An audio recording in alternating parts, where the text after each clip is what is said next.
Welcome everybody, and we're really delighted this evening, and I'm finally glad I've managed to convince Mary to do her first Zoom talk, so I'm really excited about this talk this evening. So as many of you know, Mary has lived and worked in North Devon in conservation for many years. I don't know if you'd like to share with us actually, Mary, how long you've been in North Devon? 42 years. 42 years. So yeah. Along with her husband, John, has been really instrumental in conservation on the Braunton Burrows. So we're really delighted she's here to talk to us this evening. And of course, for many of you might not know, or you might already have the book, but Mary did write the definitive book to wildflowers on the Braunton Burrows, and is still very active today and still leads guided walks, probably for hundreds or thousands of people you've taken out over the years. So welcome, Mary, and I shall hand over to you. Right, yeah. Thank you, Nicola. Yeah, as Nicola says, this is the first Zoom talk that I've done. So welcome, lovely virtual audience. And yes, although we've been here 42 years, my first visit to Braunton Burrows was actually in 1972 with British Trust for Conservation volunteers clearing sea buckthorn, and then again in 1973. Then there was a little bit of a gap, I think, before we actually came and moved here. So Braunton Burrows, of course, isn't the only sand dune site in North Devon. As many of you know, we've got Woolacombe, Northern Burrows, Croyd and Instow, but Braunton is certainly the largest and the most diverse. As you can read from there, the mobility of the dunes is what has sort of made them, that there are thousands of tons of windblown sand that have come from the beach when the tide's been out, and southwest prevailing winds have been blowing like that, as you see. So the amount of sand that's actually transported to make the dunes depends very much on obviously the strength of the wind, but the particles, the size of the sand particles too. Now I put this little map in, which is actually a photo of from in the middle of Braunton, produced on the parish council board, because I've always been struck by this. There's nothing really that's off the map that you can't see, but what you can see is what a huge percentage of the Braunton parish the Burrows occupies, if you like. So it's about 1/3. And you know, it wasn't until they put this map on the board that it really just struck me what huge size of the proportion it is. Well, how big the site is really in relation to and Braunton is a big parish. It's one of the largest parishes in North Devon. So so at least 1/3 of it is taken up by the Burrows, the dune area. So, I've said, yeah, just over 25%. I think it's probably nearer to 1/3 there. So, yeah, I must quickly then say, some of you will probably have been to John's virtual talk the other week, which was sort of titled "The History and Management of the Burrows." So, and if any of you didn't come to that is something we won't really be touching on because he's covered that. So this is really more about the ecology, the sort of adaptations of the species, the complex ecology really, and a little glimpse at the range of wildlife that we've got within the dunes here. So this is an aerial photo here looking down towards the estuary, and this is just a couple of the ones that he showed too, just to remind us really of how it has changed over the decades. Now, just after the war or late 40s, early 50s, when the burrows looked like this, remember it had been well vegetated before. So in ecological terms, this was the start of secondary succession. So because the dunes are old and you know, the primary succession of the dunes, of much of the dunes, except for bits on the 4 dunes, would have taken place a long, long time ago. So although you see it looking like this, pretty devoid of a lot of the flora and probably and obviously the fauna too that we have now and that developed, you know, there is a tremendous seed bank in that sand. Even although it was sort of made mobile again, disturbed by the war there. So people, of course, are encouraged to visit, and for, you know, years and years, people from all over the country, naturalists have visited, and people that just love walking there and, you know, enjoying the sort of atmosphere. So Arthur Willis was well, a biologist, an ecologist, and this really is really spot on what he says, because these factors do influence the reasons why it is just so rich, why the biodiversity of these dunes is really utterly exceptional. The coastal position here in North Devon, you know, we do have several species, and you'll see those as we go through the talk, that are more or less at the northern edge of their range. A lot of it, some of them are more Mediterranean species. So our position here, our geographical position, you know, is really important. And which of course is, you know, this favourable climate here. And our coastal position sort of facing west.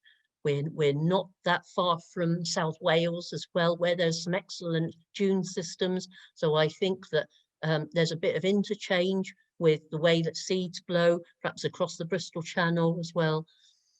But the next thing, the low level of soil nutrients, is really important. I mean, that is important for lots of habitats, of course, not just sand dunes, because, you know, any good habitat really that's really rich, species rich, that if the nutrient content is improved, enriched, you get a drop in biodiversity. And the nutrient content of the original sand that's blown in, of course, is extremely low. I mean, the sand, you can really not call it soil. The sand to begin with, you know, hasn't really become or acquired any of the characteristics of soil, you know, lacking in humus. And of course, it doesn't hold water. That's the other important thing. Well, the age of the dune system is also important. It is thought that the burrows are probably a couple of thousand years old, that there's been a dune system here. It's probably changed in shape, but there has been a dune system here in North Devon here for a long, long time. And you can see in this image here, such a variety of habitats. You don't really see any clear succession because you can see areas of scrub not that far from the 4 dunes. You can see a little bit of reed bed, bare sand, grassland, low scrub, tall scrub. So quite a mosaic of habitats there. And obviously over the whole dune area, it is really quite phenomenal, the range of habitats. Can you see this? I then just quickly jotted them down. And strandline 4 dunes, short grassland, tall grassland, scrub, wet woodland, damp woodland, dry woodland, marsh and fen. Well, we've got sort of calcareous grassland, not quite such calcareous grassland. So resulting in a huge range of habitat mosaics with an almost infinite range of combinations. So because they sort of, you know, one transitions into another, you know, you'll have some perhaps slacks with, you know, characteristics of some of the bits of tall grassland in them. So if you get the picture, it is just so really immense, this range of habitats and conditions here. Now this, yeah, I know it's not this table, which was taken from the book Downs and Dunes by Edward Salisbury, who was an ecologist and botanist of last century, but you know, really studied things in depth, such as the calcium carbonate content of the sand in various sand dunes. Now, hopefully, yeah. Now you see Braunton there, I've got my cursor on it here. Now the average pH of the dunes here is about 7.2. That's just very mildly alkaline, basic. And get my cursor again. Oh, here we are, yeah. Now, and the average percentage of the calcium carbonate content at Braunton is between 10 and 15% there. Now, sort of why I'm dwelling on this, just you can probably see below Cornwall Rock near Padstow, it's a lot higher. Dawlish, it's a lot lower. And we can even see, well, where we come from originally in Dorset, of course, Sutherland, where there's no calcium carbonate, you know, the content is zilch really. So why we're looking at this is because I have a theory that because this calcium carbonate content of Braunton, this between 10 and 15%, it's not high enough, like say perhaps in Cornwall, to exclude some of the species which like a more neutral content. And as you get inland, it becomes, of course, with the humus slightly more acid. So we have even species which will tolerate, which will grow in more slightly acid conditions. So, but it's also high enough, 7.2, it's just over neutral. It's still good for a lot of what we call calcicole species. Some of the things like the bee orchids, pyramid orchids, viper's bugloss, Carline Thistle, some of these, which you would find growing perhaps on chalk downland, which we don't have, of course, in North Devon, chalk and limestone downland, say in South Devon and in Dorset. So this is really why I think one of the reasons this, so it's really important, I think, this calcium carbonate content in the soil, which obviously is derived from the amount of seashells that's in the original sand that's been blown in to make the dunes. So, you know, it is, you know, worth really bearing in mind that this is an important factor influencing the sort of species, the overall species richness. So on the beach here, of course, that's where the dunes begin. And that's one of my photos. So it's not so good of at Dunlin, even in, Dunlin summer plumage there. And ring plover. This is one of Martin's photos. Sanderling, which you can often see if you're sort of at the top of the beach and there's not too much disturbance. And they're running along, looking as if they're on wheels and are feeding on the seashore among the strand line. And this beetle, the strand line beetle, there's one that we were very familiar with about sort of 20, 30 years ago, but sadly, unlike some things, it's taken a turn for the worse and really declined.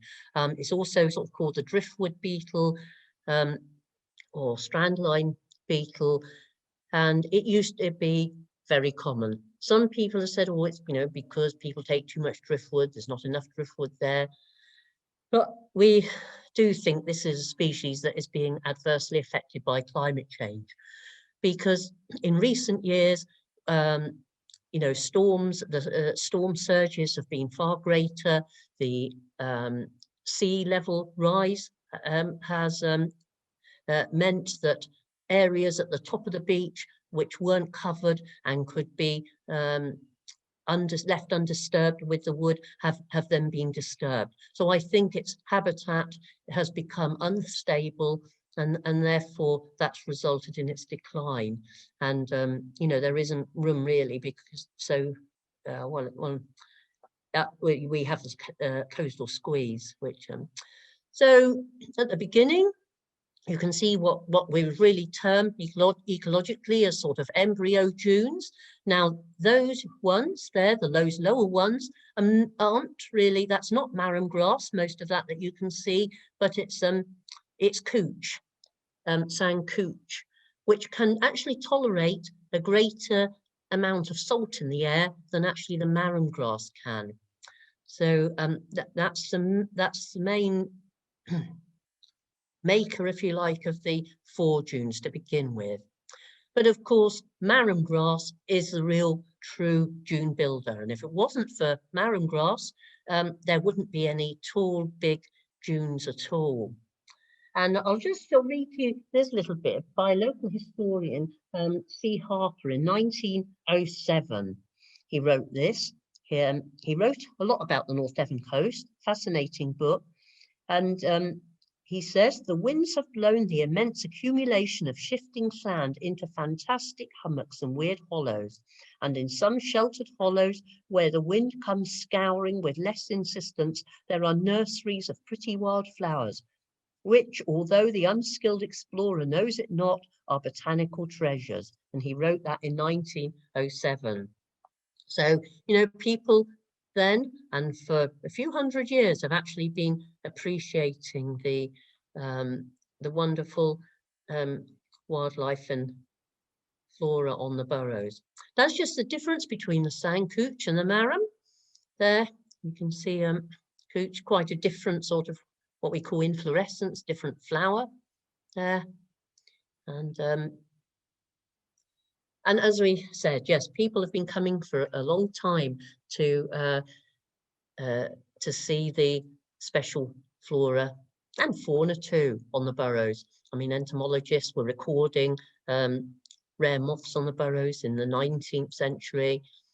And this, one of the rarities here, the round-headed club rush, which is really abundant in the south part of the burrows. I've just actually found that it was in an old book that it was originally called Mediterranean club rush or Mediterranean round-headed rush, which actually does tell us that it's really a plant of warmer places. So here it is really more or less at its northern edge of its range here. So, so this was a Botanical Society of British Isles field meeting on the burrows a few years ago. And as you see, it's some of the short dune grassland, which sort of holds a lot of the interest here.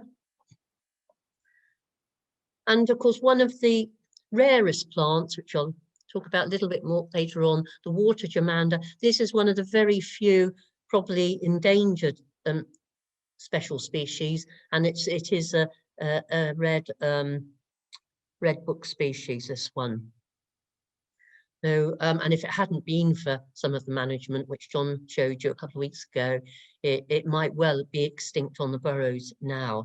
I mean, its requirements really, it is just such a funny plant in that it just requires such specialist conditions.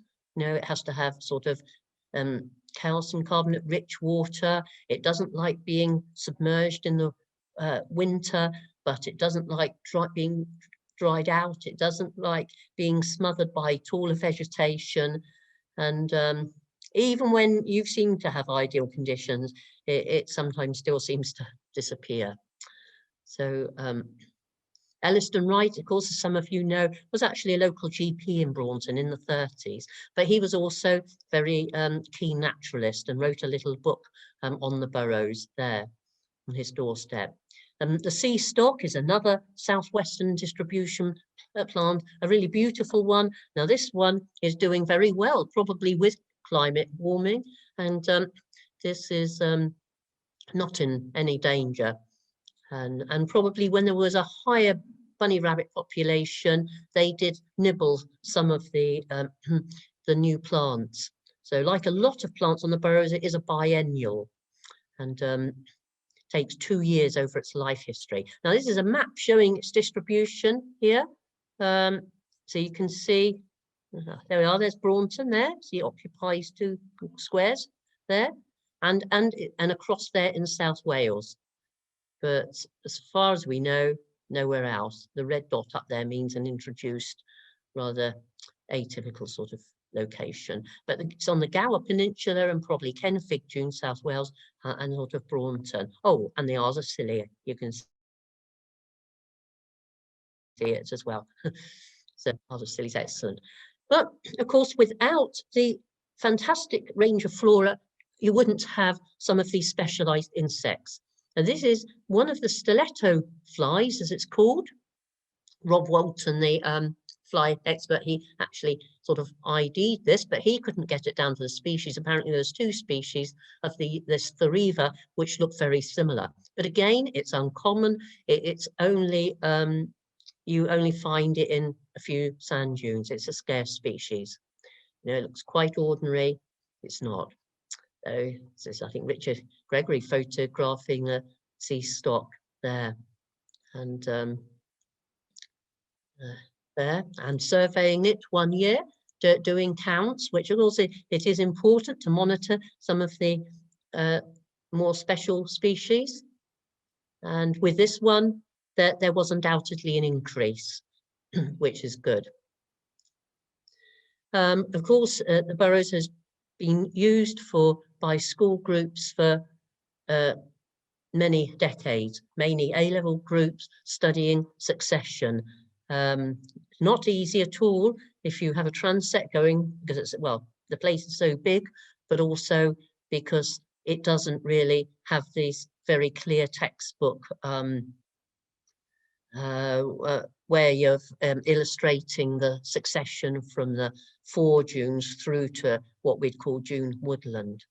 But here's a group of students with their quadrats and their ranging poles, and this is them, or might have been a different group when they got to the beach, because this is where they start and then work back inland, which is more or less a little bit what we're going to be doing. But the quadrats along, or the part of the transect which takes them the longest and is not easy at all, and I do admire them really, you know, tackling this, because it is so rich in different species, and it's just not easy identifying things. So these quadrats here on the dune turf, where you could have 30 or 40 species in half a metre square quadrat, you know, could be taking them sort of half an hour, and probably then they're likely to have missed a few things out. So on the strand line, we have some specialist species here. Sea rocket, not a rocket you can eat, but it is, although it is the cabbage family. And this sort of strand line habitat, really, some of these plants are almost what we call halophyte. They can withstand levels of salt spray, and a lot of them are distributed by the sea, because although it's the sea that destroys the strand line vegetation, it also helps disperse the seed so it can form again. But we'll talk more about bumblebees in a minute. But you see how many of the plants are just really, really good for foraging insects like the bumblebees. See stock there. See, the leaves are slightly fleshy to conserve the water, because so little water content there in this dry sand here. I mean, really, this is almost, these have similar adaptations to the desert, and we can call our dunes our UK dunes temperate deserts as a habitat. You know, we have sort of temperate deciduous woodland, and the sand dunes are temperate desert. So we've got, this is frosted orange in the foreground here, which this has some quite good adaptations to conserve water, and prickly saltwort here, which, you know, really, really lush this particular year. A lot of these we photograph when we've been doing beach cleans, I think. So that's prickly saltwort there again. And even, you know, the stems are quite fleshy and conserve water. And it has very sort of minute flowers. But these are really specialist plants. These aren't plants that could grow further inland really at all. You know, that is their specialist habitat. And it is really only a small proportion of the total vegetation flora which are pure dune plants. Probably only about 60 species out of the 400 and something species are what you would consider pure sand dune plants. This is, sandwort here, Honkinia, very pretty little flowers, but again with fleshy leaves to conserve the water and a sort of trailing, sort of prostrate habitat there. Now, the year I think before last, could have been last year now, we were at the top of the dunes, and it's a weather that actually causes this. These aren't birds, but this was swarm and ant swarm. When ants take to flying, they actually do it to find mates. So it's a sort of mating swarm, and it is triggered by sort of warm, humid conditions, I believe. So this was at the top of the beach, but I mean, just, well, it literally looks like millions of ants there in the sky, and there's a little close up there of some of them actually on the sand at the, but this was just at the top of the beach among the 4 dunes, really, as you can see the marram there. So there we are, close up there of the flying ants. And I mean, ants are an important component of many of the food chains on the burrows. I mean, the food chains and food webs really are just, when I say infinite, because of the phenomenal species richness, not just of plants, but of course of insects and carnivorous insects, vertebrates as well, and as well. Now, as I say, some things have disappeared, and again, I think this could be climate change. Yellow horn poppy, it's only been the last few years now where we failed to find it at the southern end of the burrows, not far from the White House. It might come back, but it might, I think, still have one plant perhaps over at Northern. But for every year, for best part of the 40 years, we used to see yellow horn poppies. The horn is because of the very long seed pods there, which you can see sort of arching over. Beautiful plant. So many of these have this glaucous colour, this blue-green colour. But I'll be interested in, do go and have a look sort of next summer. We keep looking, hopefully, that it will come back. But I think it could be biennial. I'm not poppy. And as I said, in that little book, the sand dunes are probably the original habitat for a lot of what we call arable weeds. So scarlet pimpernel here on the 4 dunes, a very common plant, of course, still of disturbed areas, inland areas, but with, of course, the much more scarcer and specialist sea stock growing close by there. But even some of these common things even look more better and beautiful on the dunes there. And at the southern end, again, not far from where we used to see the yellow horn poppy, one of the few sites in North Devon for wild clary. Used to be opposite the Saunton Sands Hotel, but unfortunately it got destroyed, that site, and before we could go and save some of it.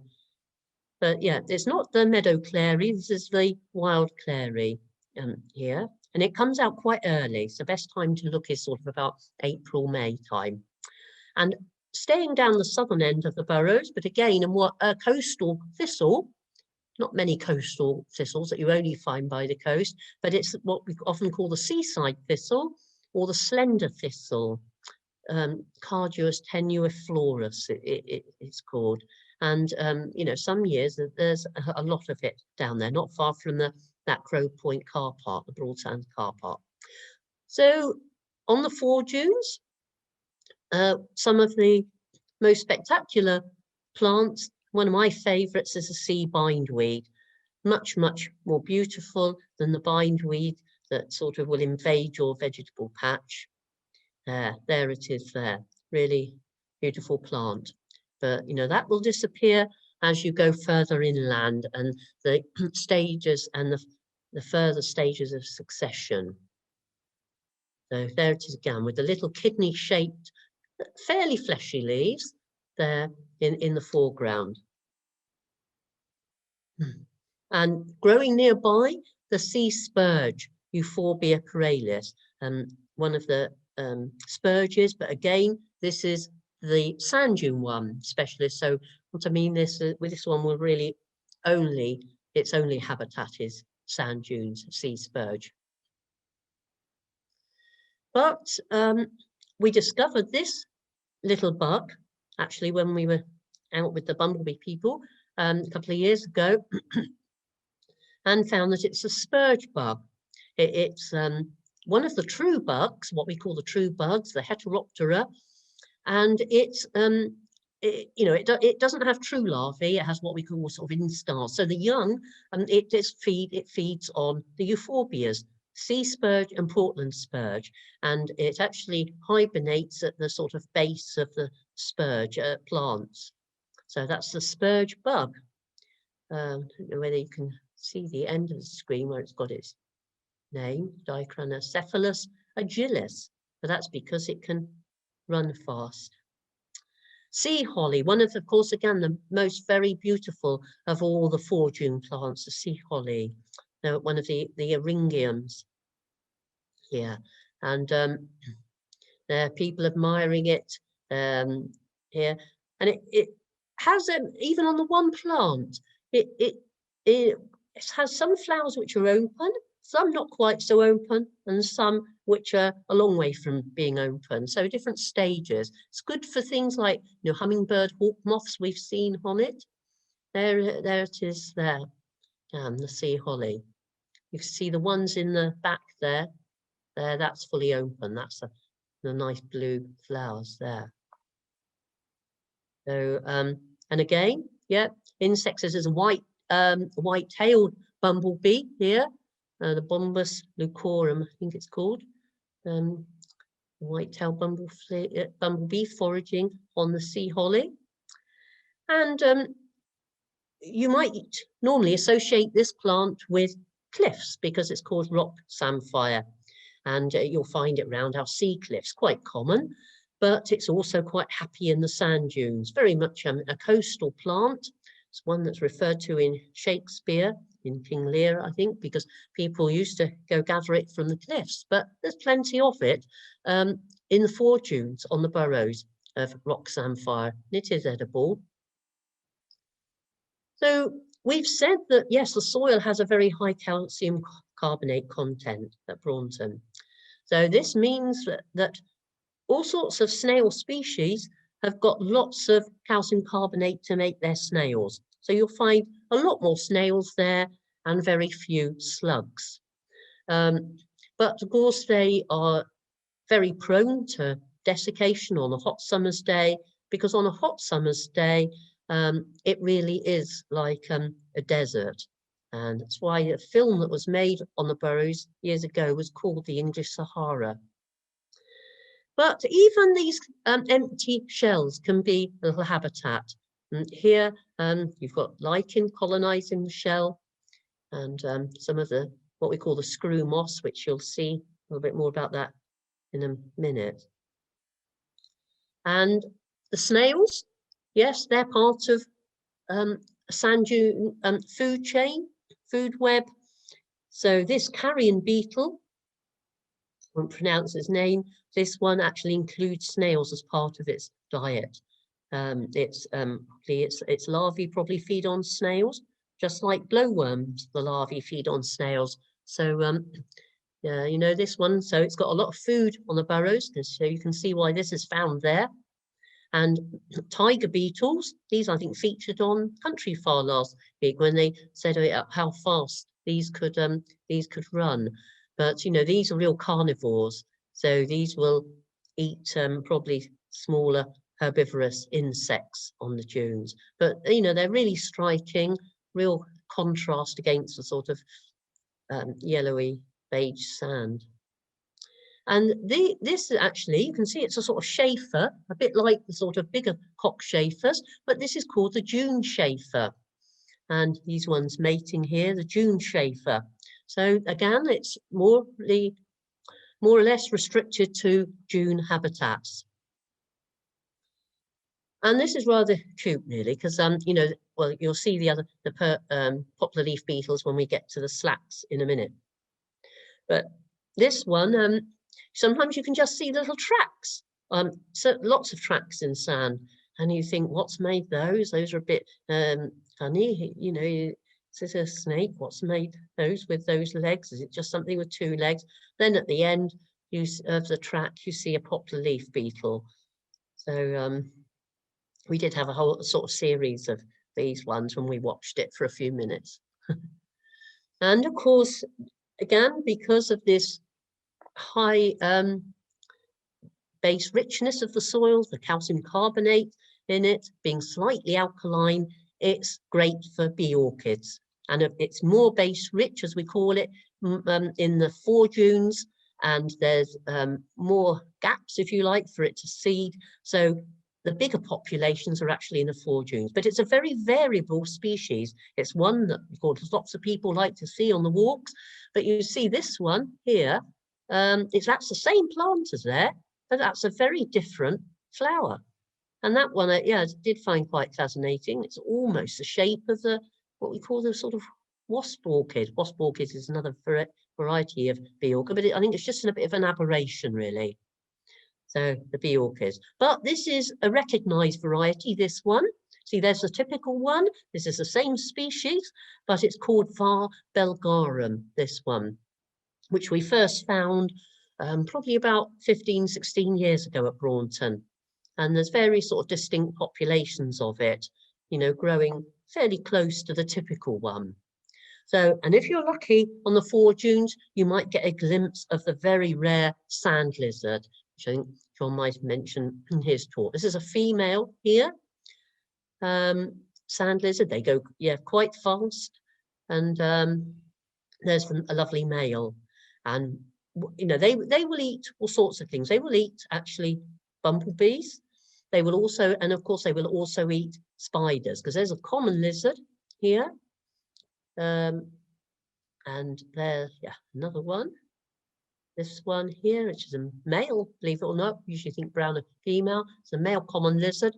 And of course, there's lots and lots of common lizards, a very high population of common lizards on the burrows. The sand lizards are a lot more localized to just a certain area, really, along the foredunes and just in the central area. But common lizards are widespread.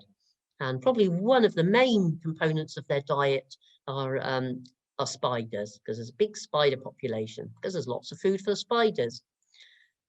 Right here, there's spider here, taken on the burrows. So, you know, everything is interconnected. That's a really important concept, you know, to do with the burrows that I'd like to get across, really, I think, in this talk, is just, you know, how the interdependence of really all the species that are there. Some grasses are pure sand dune grasses. This is dune fescue here. It's actually a vulpia. It's not a festuca, vulpia here, the sciculator, and that's a grass which is more or less confined to sand dunes. And yes, some plants don't sort of read the book. I mean, in some places this is considered an ancient woodland indicator species, Dog's Mercury, but here growing among marron grass, and it persists. It's not just a one-off thing that you just saw one year, then it disappeared, but seems to be happy there. Hare's foot clover really carpets quite large areas in there. And this little diagram I put in, again, from the Downs and Dunes book, the Edward Salisbury, because it shows, yeah, 10 centimetres, which is quite a sizable root, but it also shows the nodules. because it's a family, it actually fixes nitrogen. So it's changing the soil, like a lot of species are changing the pure sandy soil, or the pure sand, if you like, and helping it become what we think of more as soil. Now, just a few aliens, because there's so many open areas and so many disturbed areas in the dunes. There's lots of space, if you like, for some non-native species, alien species to the British flora to actually become established. Now, I will say most of them are not a threat to the native flora. In fact, a lot of them will add interest. I mean, there are perhaps a few a few that are invasive, but most of them aren't. So this is the New Zealand flax, which would be more at home in dunes in New Zealand. I've actually drunk some of the nectar from these flowers that you see on the left, which is really sweet and really delicious. So I assume it's edible, not poisonous. So this one can be a bit invasive. This is the Japanese rose, Rosa rugosa. It looks quite pretty, with lovely big berries there, rose hips, but it can be invasive. This Japanese rose, Rosa rugosa. This, unfortunately, is very invasive, the sea buckthorn. As I say, this was actually being a pest and invading on the dunes during the 70s, and when it was a National Nature Reserve, the ward then spent hundreds of man hours with volunteers then, such as myself when I came to visit, clearing the sea buckthorn. I know it's berries are good for birds, they're high in vitamin C, but it changes the soil and it totally smothers the dune flora. There's a close-up there of the sea buckthorn. It isn't native on the west coast of Britain, such as here, where it does seem to be more rampant and really, and it's extremely difficult to control. You can't just pull it out. It has such long root systems. Now, this is a rose, much more common at Woolacombe, unlike most of the species at Braunton, the Burnett Rose. And this is native. I'm pretty sure it's native here, has blackberries on it. But there are some patches of it at Braunton, but far more of it at Woolacombe. This was one, and well, I say new alien found a few years ago, which is the clematis. Clematis tangutica, I think it's called. This yellow clematis. Again in the fore dunes. I don't know how it got there. Probably birds spread it. And as for this, gladioli in the fore dunes, well, fairly close to the fore dunes, looking very out of place. And I don't expect it really persisted, but who knows? Don't know whether purposely planted there or someone dropped it, really, because, you know, those corms are quite big. This one is this Clematis flammula, the very, very beautiful clematis, which has been just not invasive at all, but just in one area of it on the dunes, and been there for quite a few years.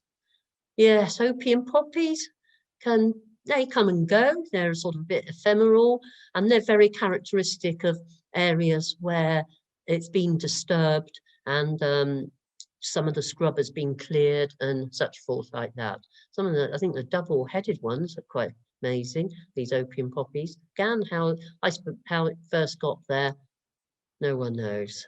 But and yeah, this sand-toed flax, it isn't native, but it's actually quite a speciality because it is a sand dune plant, and it's been known at the Burrows for quite a long time. Probably think about maybe not quite a couple hundred years, but quite a long time. And Braunton is its only site in the country. See, its flowers are like little toad flax flowers. Coltsfoot here, that's in the fore dunes. Blowouts, this is near the flagpole dune, and of course so much sand has been scoured out, with the flagpole now at the base of the there, so no one could see a flag if it was flying from there. People wonder what it was. But in time, you might get a slack forming. So onto the drier, more open dunes, and Viper's bugloss is one of the most beautiful plants. I think Elliston Wright said that here. It is a calcicole. It's here because of, again, the lime. It likes the lime-rich sand. But it's turned out to be one of the very best foraging plants for bumblebees. So Bumblebee Conservation have done a lot of surveying and work on the burrows. Well, work, I say, surveying and recording in the last few years. And there it's an area, as you can see, with lots of Viper's bugloss. And this is one of the rare bumblebees, the brown-banded carder, which Braunton is thought to be one of the very best sites for, really throughout the dunes there. But then one year we had a bumblebee blitz a couple of years ago, and because there were specialist people from other parts of the country familiar with species that local people weren't, it did mean that another rare species was actually discovered called the ruderal bumblebee, the Bombus ruderatus, and that is it there. I mean, these were let go again. They're only captured just in order to identify them, then they're let go. Now this pie chart here, which the bumblebee, which they did after that survey on the burrows, I think is really interesting. And they did well, I think, doing this, because you see the big blue, so these are the plants where the species where most bumblebees were found foraging on. So you see Viper's bugloss comes out top. Followed then by, what's the yellow? So bird's foot trefoil. So Viper's bugloss, bird's foot trefoil, and then number 3, rest harrow. You can see, I mean, there's still others that are like wild thyme. So those 4, of course, all frequent, abundant plants on the burrows, but on the nice dune, sort of the open dunes and the dune turf. So you can see why the burrows is so good for bumblebees. I think that was really interesting there. So there we are, identifying. I mean, they've done a lot of training people to identify. There's Kathy Horsley, who worked for the Bumblebee Conservation Trust, and Rupert, who's the current warden on the burrows, and there. Now, yes, a lot of blue, pink, red species can also be pure white. The colour stability is not very strong.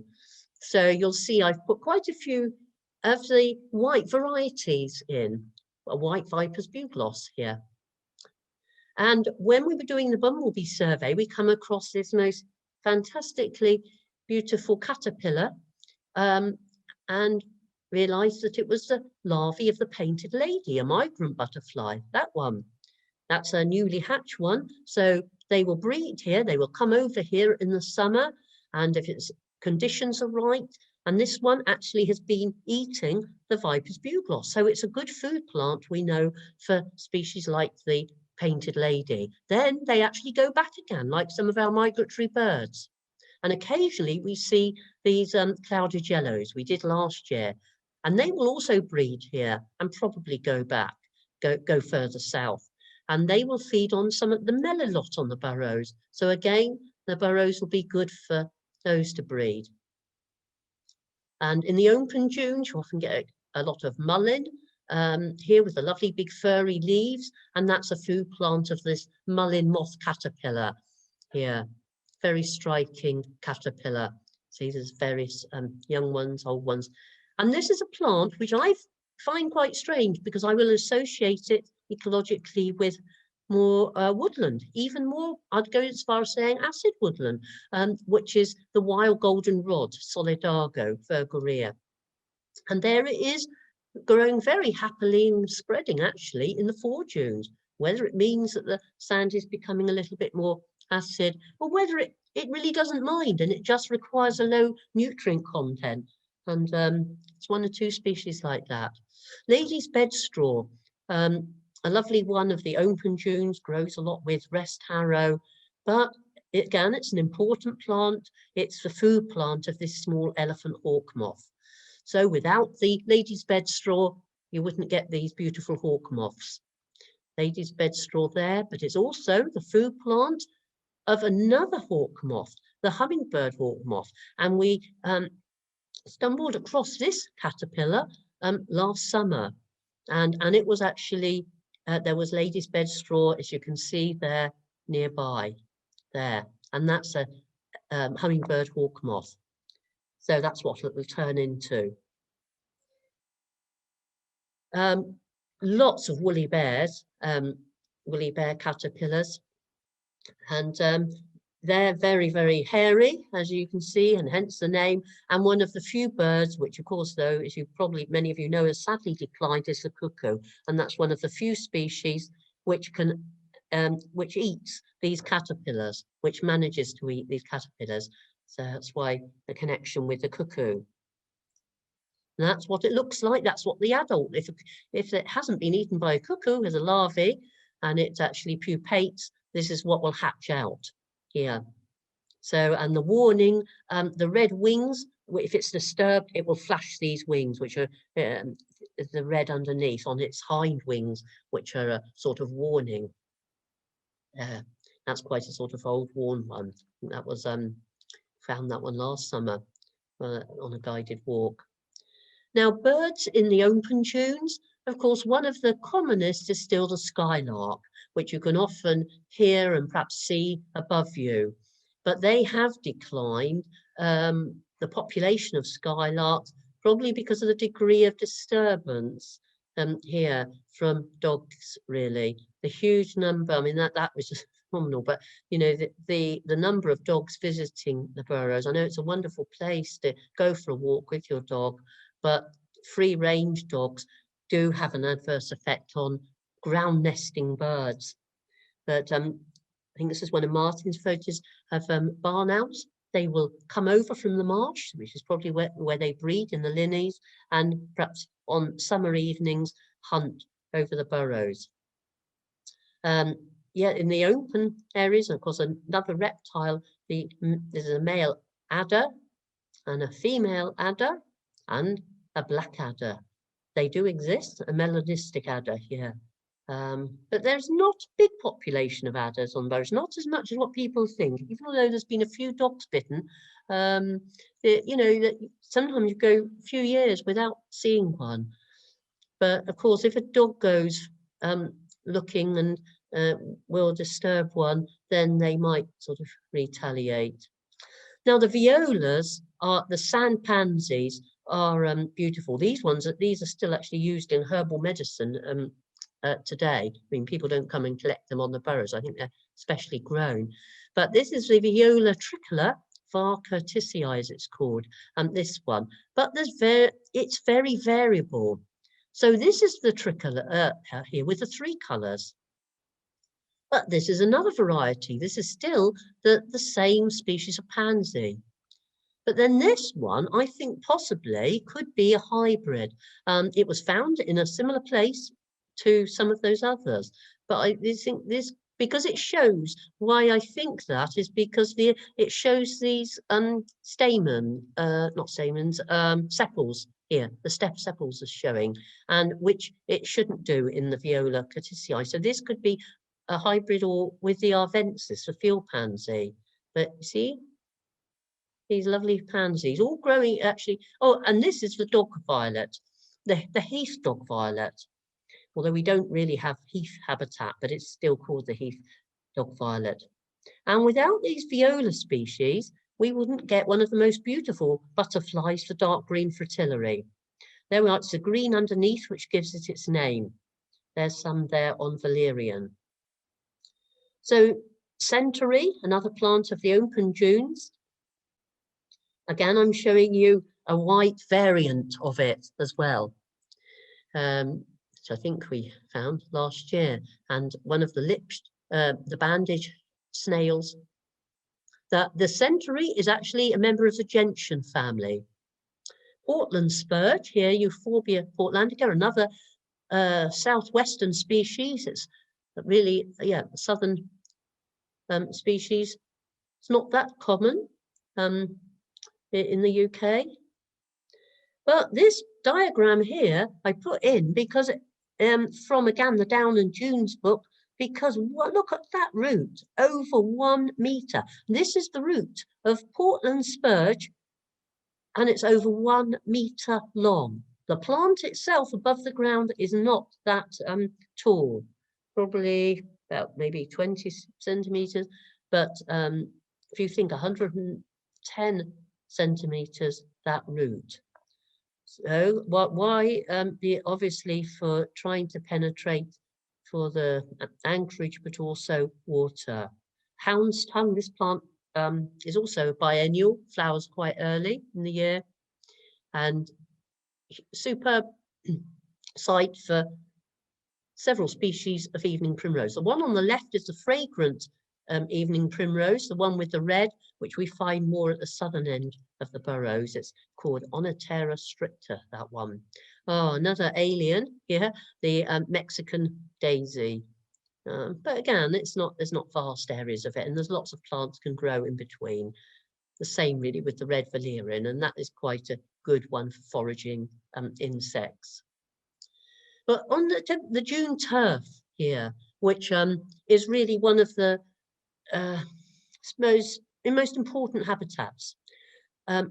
It has been created by the rabbit, and so much now has sort of turned to tall grass and then scrub and then perhaps woodland. That's some of it in looking in its prime of the time there.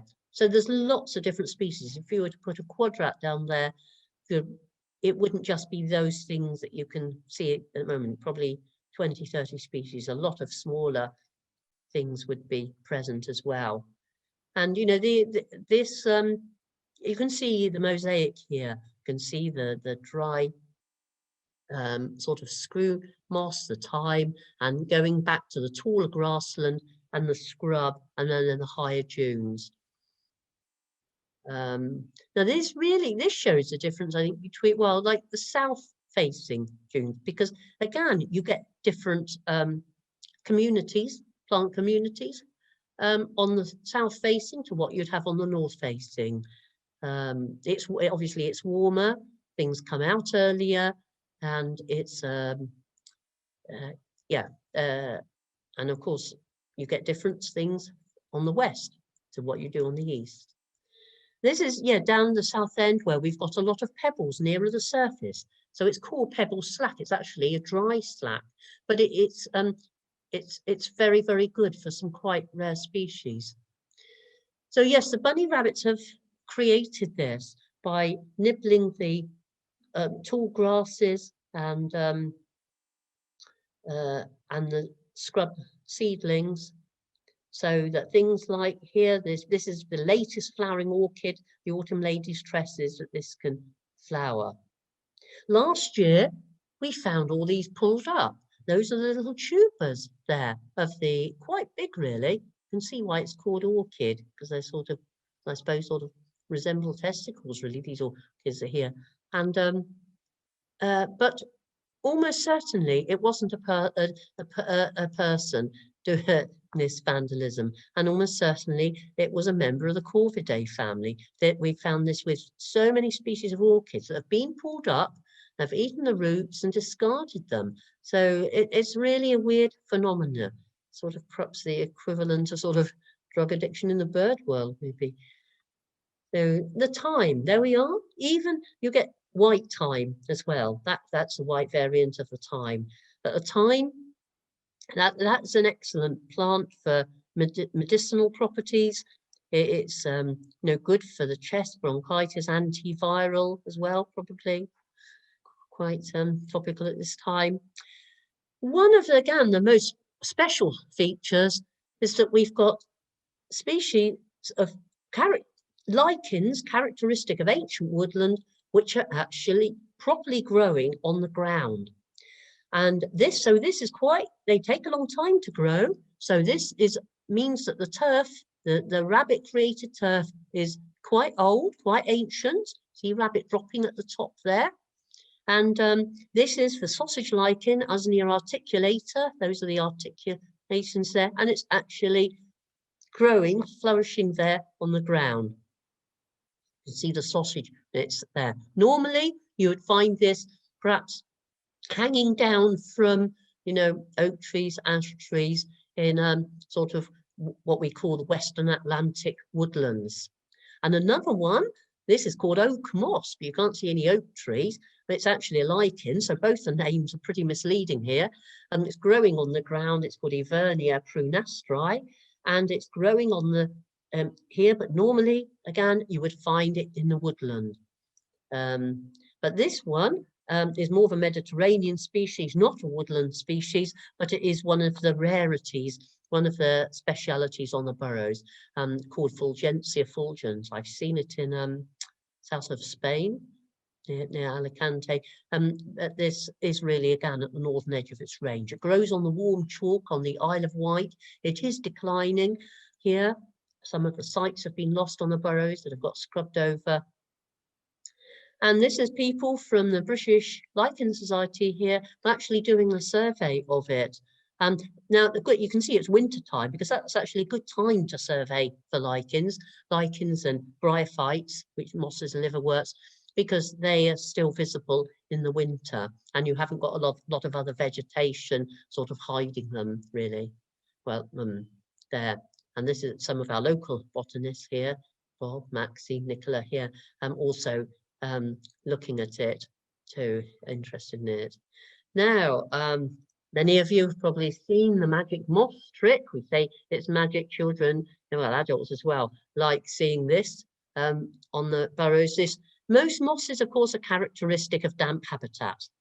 But here, this moss here, you see it looks dead there because when it's dry, there, you see when it rains, or if you put some water on it, you can actually see write letters, you can write your initials, you can write messages if there's a big enough area of it. And so it then springs to life. And it's green, as you can see there.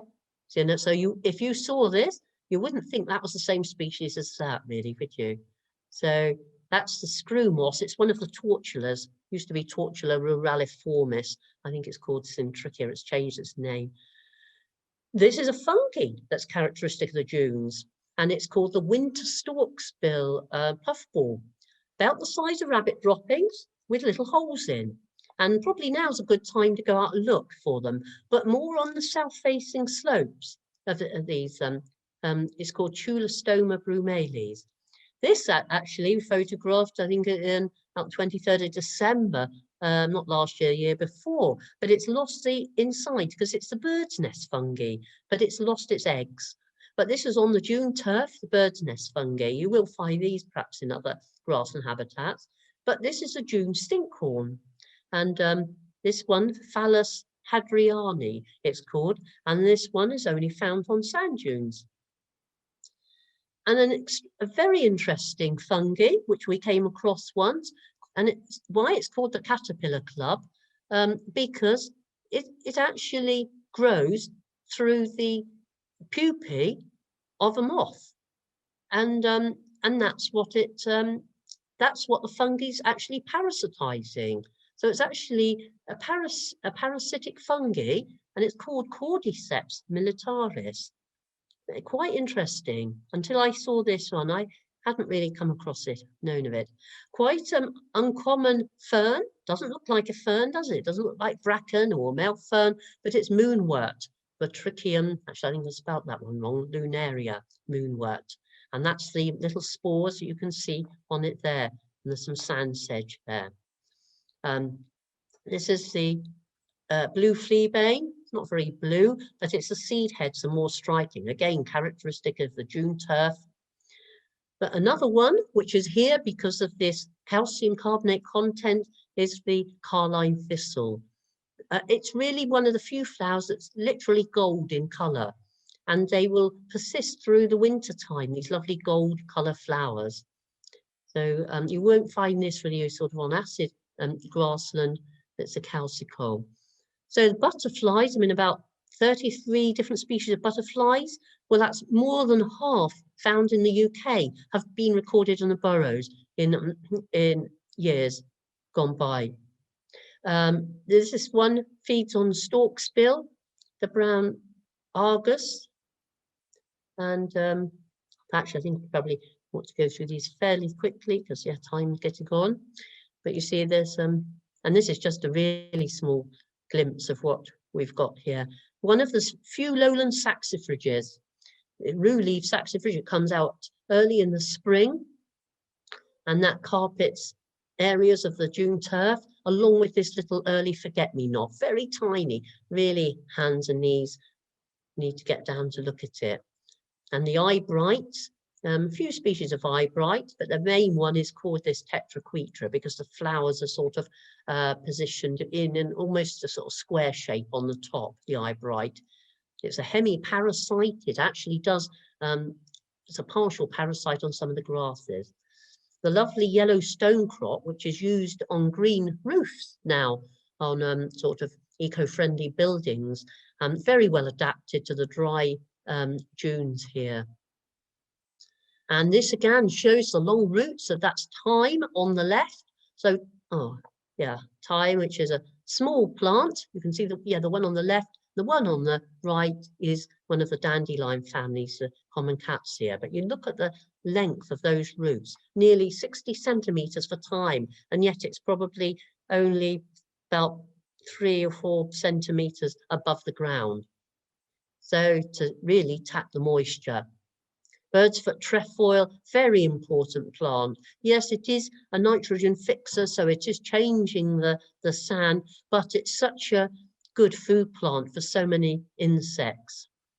You can see why it's called bird's foot trefoil there. The seed pods so accurately resemble a bird's foot, but the common blue butterfly probably wouldn't be in such abundance on the dunes if bird's foot trefoil wasn't there. This is the Burnet Caterpillar to the left of the marsh helleborine. That also feeds on bird's foot trefoil. Doesn't feed on the helleborine, a bit misleading. And it's a day flying moth. And there we are. There's the moths that have hatched out. But again, needs the bird's foot trefoil. And here it's used, it's climbed up stems of the sharp rush to pupate. Cinnabar moth, ragwort. You see the defoliated ragwort on the left? Looks a little bit like the burnet, but it has very different caterpillars and different pattern on the wings. These are butterflies. They look drab. They're not moths. They're probably 2 of our least spectacular butterflies, but they're important species nevertheless. And the grizzled skipper actually feeds on wild strawberry agrimony. The dingy skipper feeds on bird's foot trefoil. So there's the wild strawberry. Wild strawberries used to be more abundant on the burrows, I think, and a food plant of that skipper. You might sometimes come across these sand wasps. Now they will parasitize caterpillars. So again, important part in the food chain, and there'll be other things that will probably eat those. Ammophila tells you that it lives in sand dunes because it's a sand wasp here. On the grasslands, some of the dunes are carpeted with rest harrow, along with the lady's bedstraw, and again you get a white variant of it. Now you might think these look like orchids, but they're actually parasitic plants, not harmful, very interesting, because they're broom rakes. And these are often parasitic on the roots of rest harrow and other perhaps leguminous plants here. So Oribanki minor. Now the orchids obviously are one of the best features of the burrows. So some of these that you would find on chalk downland, like the pyramid orchids, can be found in abundance, as you can see on that picture there. They are at threat from the invasive scrub. They can come in various colours. Not sure whether I've seen a pure white one, but look at the lovely deep crimson The right is more typical of the pyramid orchid, pyramid shape when they're first coming out. Kidney vetch here, it's common around the rocky cliffs, but quite a bit on the dunes, where it is an very important food plant for a very rare butterfly. Again, another small one, but the small blue butterfly, and its larvae feed on kidney vetch. Now onto the slacks. It's really the presence of these slacks, and we haven't talked about this water table underneath the burrows. Remember, this isn't, I say permanent water. We have this water dome, this water table dome underneath the dunes. It's rain fed, so it's not sea. It drains out either end, one by the sea, one by Braunton Marsh. And of course, it fluctuates up and down according to the rain. At the moment, I haven't been there for a while, but I expect a lot of these dune slacks. The word slack, by the way, I think comes from a word, it's derived from a word for a hollow, which is the hollows between, of course, the high dunes. Now, again, influencing the sort of species richness is the fact that this water table is just so variable in different parts of the dunes. So if you have a deep hollow, the water table will be above that for a greater proportion of the year. If you have more of a shallow hollow, it might only be flooded during very wet winters, and then you will have all the in between, if you see what I mean. So each of those types of slacks, that with the different water, the different degree of flooding, will support a different plant community, and in turn a different perhaps fauna or different mosaic community. That's what I really want to sort of get across there.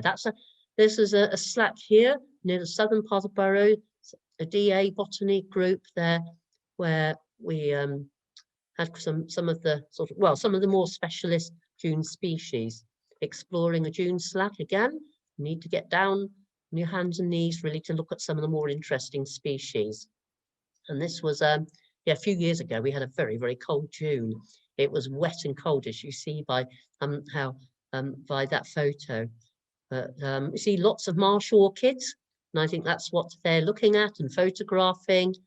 Marsh helleborine. I've often thought that Braunton was perhaps one that probably has the best population of marsh helleborines of anywhere in the country. But this creeping willow is one of the characteristic plants. It's not really that invasive. It looks there as if it's pretty invasive. But the slacks, of course, is one of the rarest, the round-headed club rush there at the southern end of the dunes. It really is quite abundant.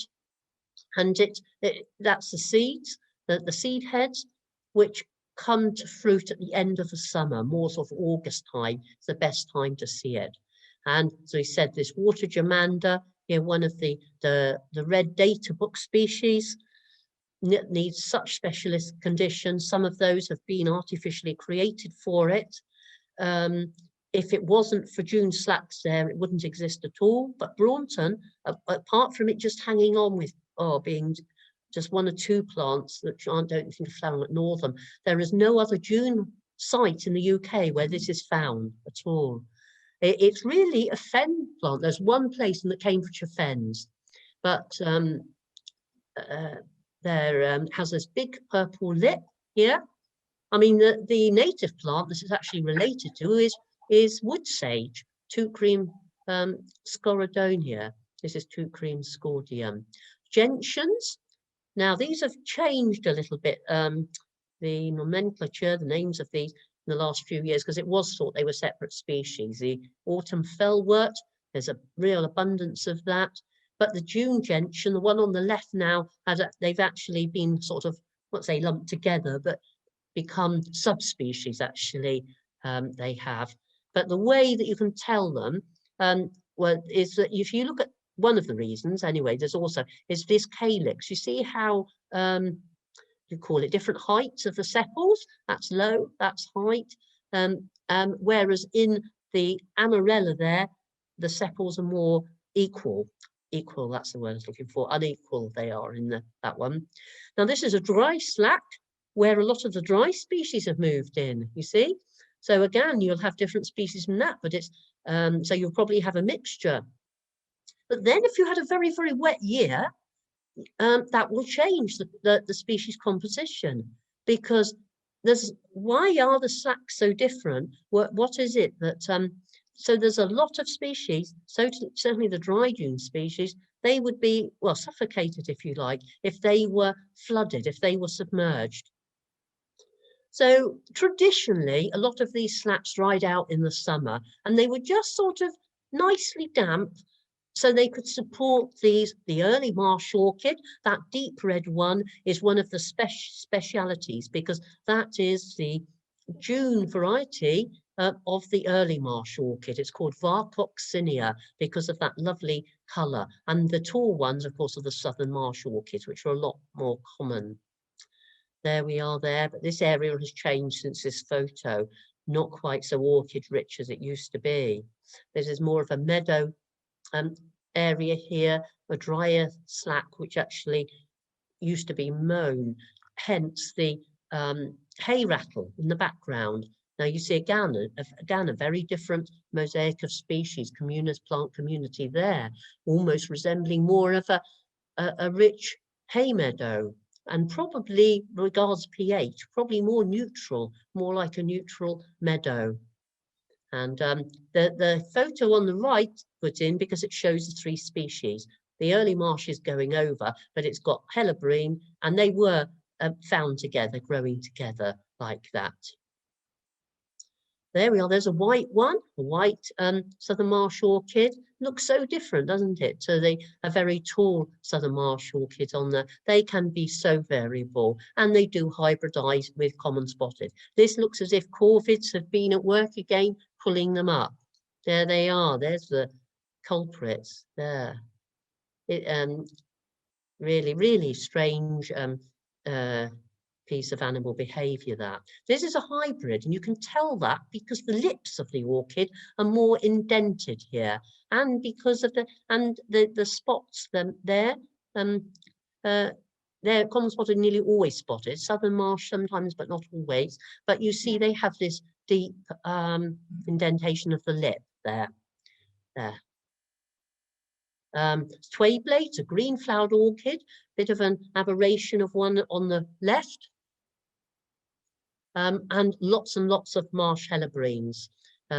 With the yellow variety, that's more of a semi-albino, you can see in the foreground at the bottom of the big picture. Now this is an orchid which is extinct now. Well, we think it is, but I shouldn't use that word because that's being a little bit pessimistic. And although it's not been seen for many years, and so do go and look for it because it's such a huge site, as we sort of said. You know, you might come across a bit. It is a green flowered orchid. It is doing okay across the Bristol Channel in sort of Kenfig in 1 or 2 places in South Wales, but some of the conditions have been sort of recreated on Braunton. So, you know, it would be lovely actually if it was reintroduced. The fennel, sorry, this is the marsh fragrant orchid. This one in the southern part. This one does smell superb. It smells of the most exquisite carnations, that one. The poplar leaf beetles, if it wasn't for the creeping willow, and you see what an abundance there, it wouldn't be a good habitat for the poplar leaf beetle. Those are the eggs there. This is the larvae, and if you smell those sometimes as a defense, they do exude a sort of liquid which smells a cross between TCP and almond essence. It is quite unforgettable, but that's to put off predators. There we are, and those are the adults, and you can see someone's got part of its wings exposed because they do fly. Beetles, of course, can fly. They have got wings. This is a nationally scarce plant, although there's plenty of it on the burrows, the sharp rush, Juncus acutus, because again, it's more of a southern distribution. It doesn't like prolonged frosty ground during the winter time, and it's got the sharpest tip of any leaf here. Now this is an area which I think was probably scraped here in order to rejuvenate habitat for some of these plants which like the damp ground. Obviously the two criminal water germander is one of them, but this knotted pearlwort, lovely plant, is called Sagina nodosa because it has these little knotted leaves on the stems there. But you can see across the picture is a horsetail. That's a scarce one too, characteristic of this sort of habitat. And it's called the Equisetum variegatum, the variegated horsetail. There it is there. See, not that quite narrow compared to the rabbit droppings. And it likes this sort of bare sand. So it's a sort of pioneer species really on that damp sand. And the lesser century, this is one that also likes a similar habitat. There's a close-up of it. And this roundleaf wintergreen was only first found here in the 50s. The seeds might have blown across from South Wales, but it's not, I think it's declining a little now. See, that was a photo taken quite a few years ago. I think it's a scanned slide, when it wasn't as abundant as this.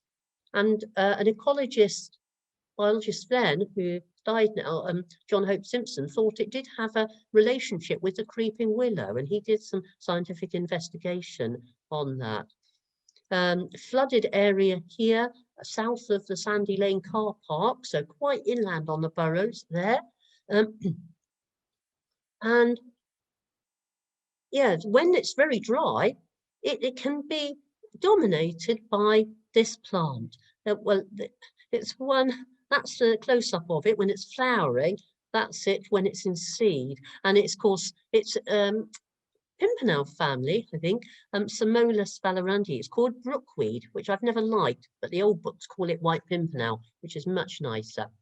But when it dries out that area, it's now resulted in an explosion of a nationally declining plant that the BSBI were a bit worried about, which is the, I got the English name, ranunculus, Pordelia ranunculoides. It's not a ranunculus, and it's the I've gotten an English name. Sorry about that.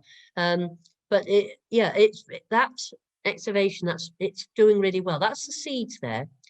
It's not a buttercup, but the seeds resemble a buttercup. Hence that latter name, Pordelia ranunculoides. Will come to me in a minute. It's English name. Yeah, lesser water plant, I just said. So yeah, getting at the south end, getting a bit towards the end, hopefully.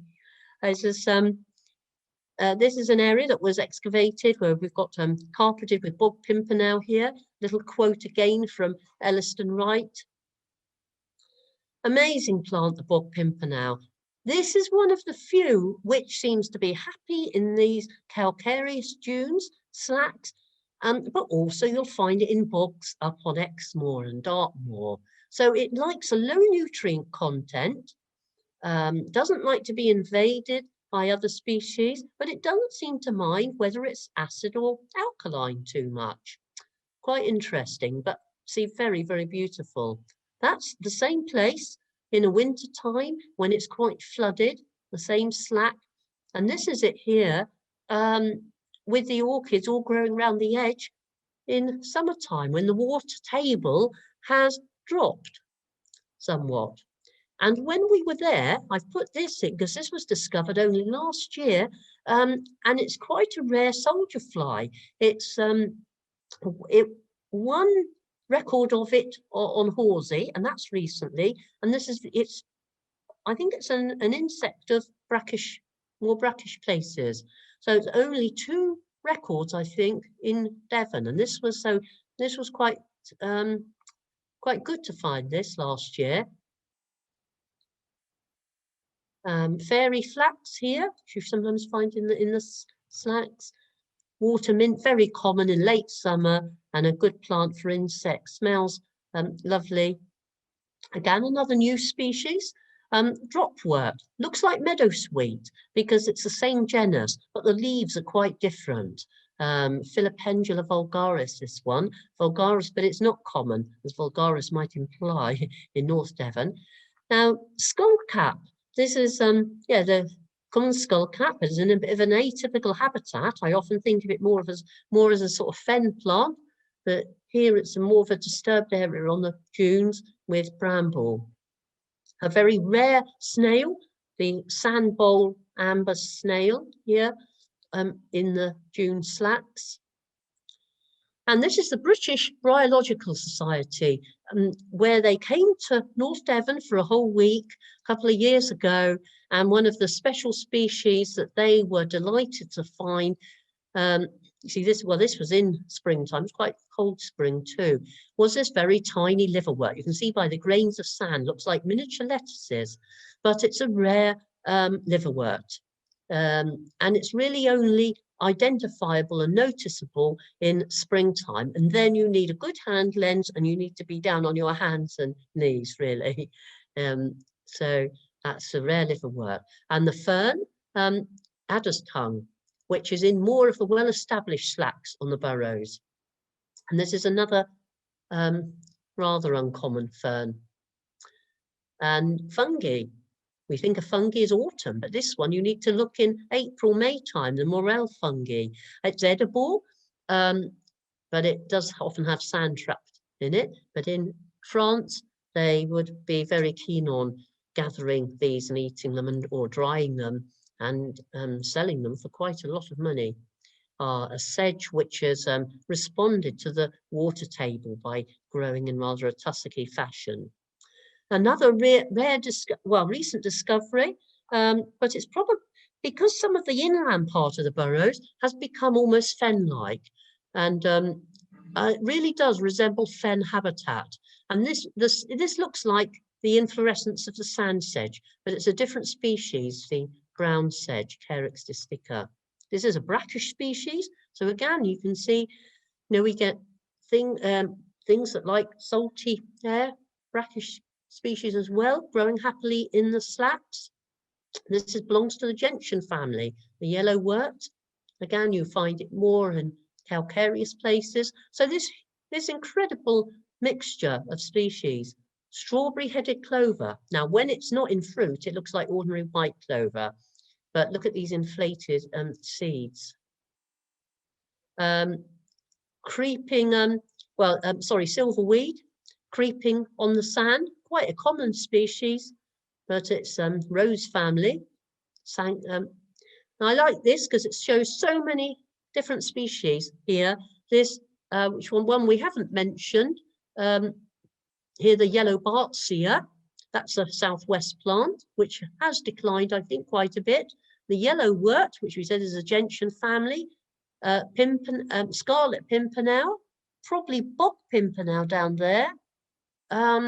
So many things in such a small area of beautiful plants.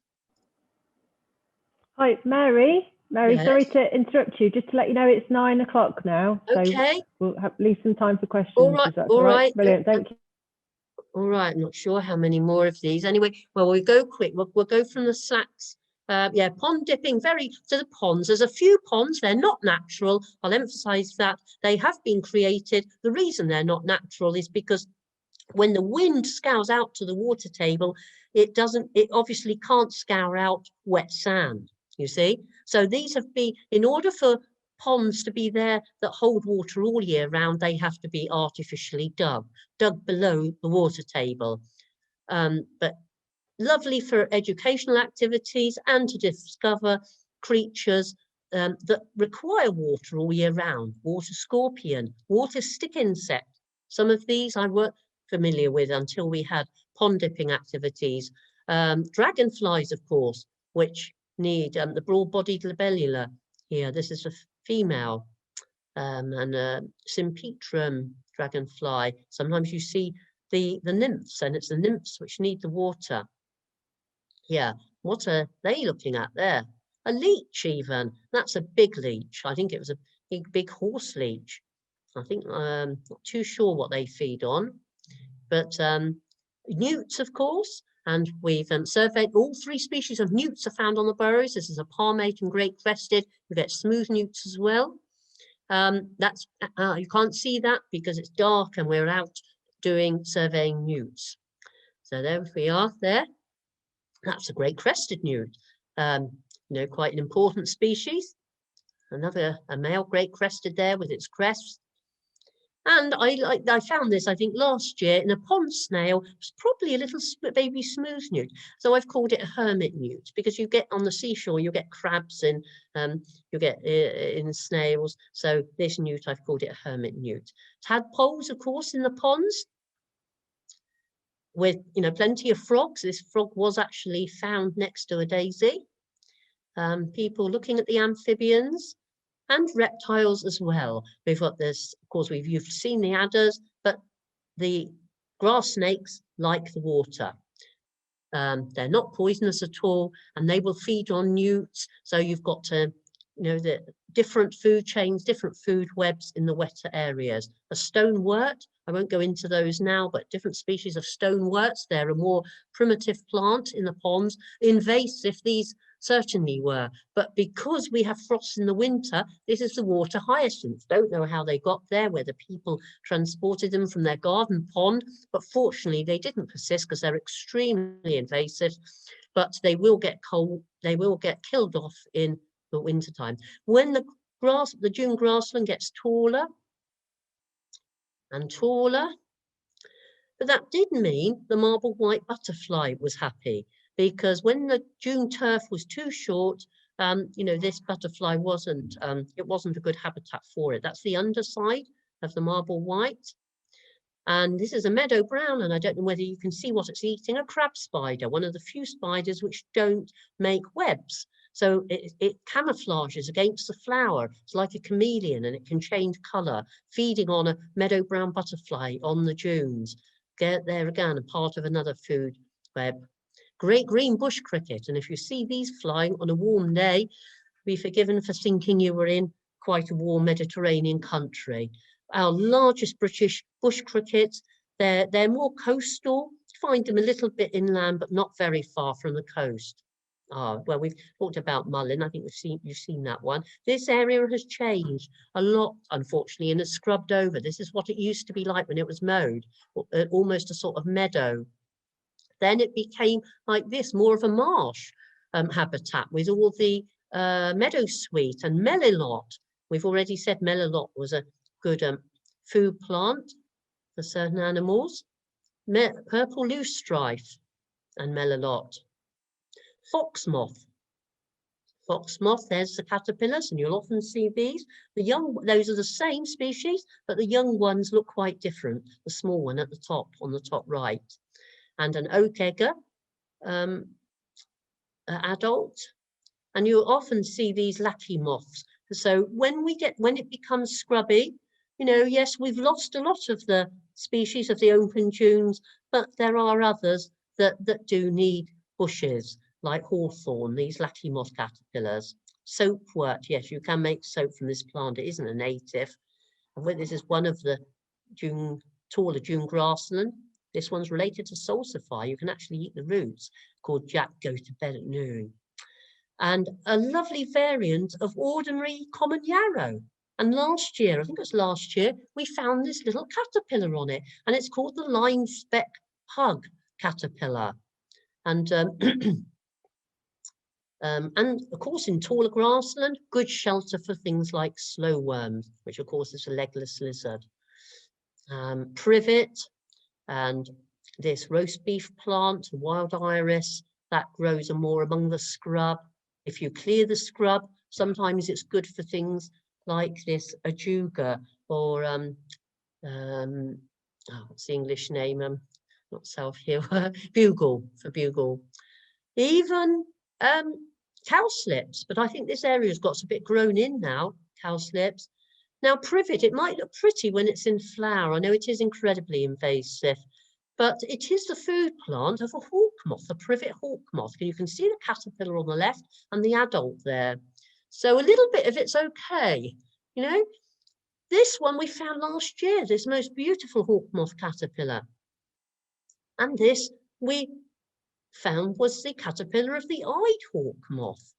Again, feeds on sallow, willow, and that's the adult. And it has those hind wings, which when disturbed, look a bit scary. Well, to a bird maybe that's going to eat it. Emperor moth caterpillar, sometimes you see these. This is one feeding on sallow, willow again. Blackberries, good food for birds, but we don't want too much. This is almost a sort of fenland marsh habitat among inland now on the Burrows. So we've come a long way from this more sort of open June slats, and spindle is quite common because that likes the high calcium carbonate content. So that's the flowers of the spindle and those beautiful berries, which are food for birds like apparently robins, because the seeds are poisonous, but they can pass through the gut, but the fleshy bits are actually quite good to eat. So what birds like stone chats are frequent on the Burrows, and the white-throat. You'll often hear a sort of scratchy sound, and that's the. Now, and this we found last year. There's only one or two more now coming to the end. And I just thought this was interesting because it's a piece of World War II debris, if you like, the iron rod. But look what it's been used for by a thrush as a thrush's anvil to break its snails. There's no big rocks or stones there nearby, so it's used this piece of strong iron from the Second World War as its anvil. And of course, you can see some of the snails it's been eating because there's so many snails on the Burrows. So thrushes like that, banded snails, almost looks like a woodland, doesn't it? There with early purple orchids, hart's tongue fern, but this is still the dunes. This is almost what we call a climax habitat, dune habitat of almost dune woodland. So the soil is very different to what it was on the fore-dune. You know, and you can call it soil now. It will retain more moisture, it's got more humus in it, and it will be a lower pH. Early purple orchids there. And what is it good cover for now? Roe deer. Roe deer have moved in quite significantly in the last 20 years, triggered, I think, by the foot and mouth year when the Burrows was closed to people. So it meant they weren't disturbed. And now they're becoming quite abundant, which is fine. They're a native deer and they can graze. But there's also other grazers that have moved in, well, not moved in, people being brought in by people. But whether they're ideal or not, but they will probably tackle some of the coarser grasses and are the red cows. And many of you that frequent there have seen them. And yes, the Burrows is part of because it is such an amazing site, it's a part of this long-term monitoring project by Natural England. It's only one of two sites in Devon and the whole of Devon, the only site in North Devon, and the only site of 3 in the southwest, the lizard and yarner being one. So, you know, do come, there's so much to discover, as you've seen. Some species we think have been lost, but they might be found, and there's new things to discover all the time. Just because it's been studied and recorded and known by naturalist scientists for several hundred years doesn't mean by any means that everything to know about it has been discovered. Far, far from it, as we realise that. So there we are. That's the end. Thank you, Mary. If you want to just stop sharing your screen, if that's okay. Okay. If you can work out how to do that. Yes, stop share. Fantastic. Yeah. Excellent. I'll just put you onto gallery view. Okay, thank you very much, Mary. That was so fabulous to hear all your knowledge and for you to share all your wonderful photos with us. So has anyone got a question for Mary? If you'd like to use the raise hand icon, or you can put your questions in the chat, or if you've got your video on, you can physically wave at me. And Martin's got a question. Do you want to unmute yourself, Martin? Mute.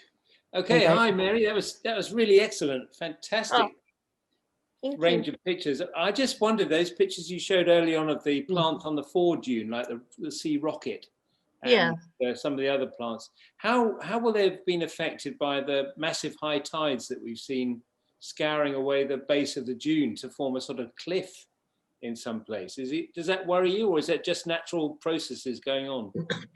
Well, they are natural processes, but they have become quite extreme to an extent, I suppose. But I think they will survive because they do have mechanisms for that. They are ephemeral habitats. They do come and go, and you know there might be parts of the beach where you saw them a few years ago. You won't maybe for a few years, but if it was a bit more sheltered, perhaps down by Airy Point round near Crow, you might see them round there. And then we might have a year where we don't have such storms. So it, you know, they will survive. I'm sure of that. That's good. Yeah. Thank you for that question, Martin. Jamie is next. Jamie, would you like to unmute yourself? Hi. Hi.